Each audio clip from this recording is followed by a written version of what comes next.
We've got the inauguration is 30 days away. President-elect Joe Biden and his Democratic administration taking over from Republican President Trump. And control of the U.S. Senate, that's up for grabs with next month's Georgia runoffs. Change may have you questioning your finances, especially if you're nearing retirement age. But fear not, we've got Marvin Mitchell joining us. He's president of Compass Retirement Solutions, here to discuss investment strategies for the upcoming year, 2021. Good morning, Marvin.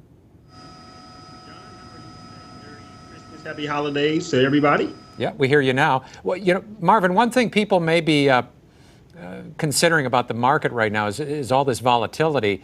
So how do you plan for the unexpected? Sure. Well, first off, John, people may remember that the market actually tumbled in the immediate wake of President Trump's election. And of course, those who were patient were rewarded with a bounce back. And a lot of people have that same fear, of course, on the other side of the aisle right now. So I'm going to tell people to not make any sudden changes, such as just selling all of their investments out of fear and going into cash.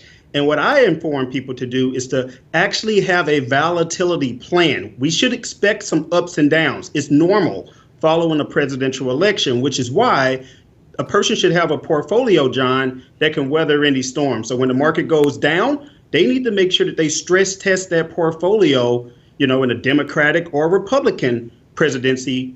Look at the history of it and see how it impacted their portfolio and plan for downturn risk. And that's one of the things that we do at our firm, John. Yeah, because nobody knows what's going to happen. Some say there's going to be euphoria with all this vaccination going on right now, and that will return to normal, and the stock market will go, hey, and celebrate, Yep. One of the things that this the market has taught us in the past few years, John, is that prepare for the unexpected to occur. I mean, who would have known we would have had the longest bull market in the history of the world? I keep hearing we're due for a correction. We're due for a correction, but it's not happening. And you remember February and March when the pandemic first, oh my God, it was like everybody gloom and doom. The market was about to tank. It is never going to come back again. And it came back in 3 or 4 months. I didn't anticipate that. Nobody anticipated that. So when you try to guess and time the market, that's when emotional mistakes are made. That's why you never invest with emotion, but you have a sound financial plan that accounts for tax strategies, and it accounts for market downturn, and it accounts for an income. John, that's the most important thing to do, is have a plan. Yeah. So what if the plan was, and some folks were extremely conservative when the pandemic started, and they went to cash? What should they do now?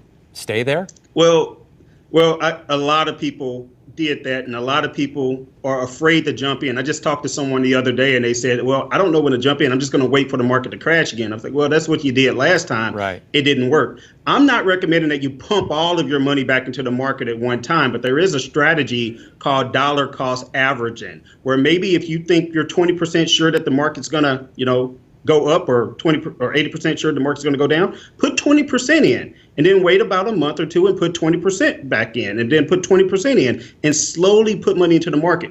That way, if it's going up, you participate, but if it goes down, you're at least buying more shares. So you go in with the plan, John. That's critical. Will we have a better indication after the Georgia runoffs?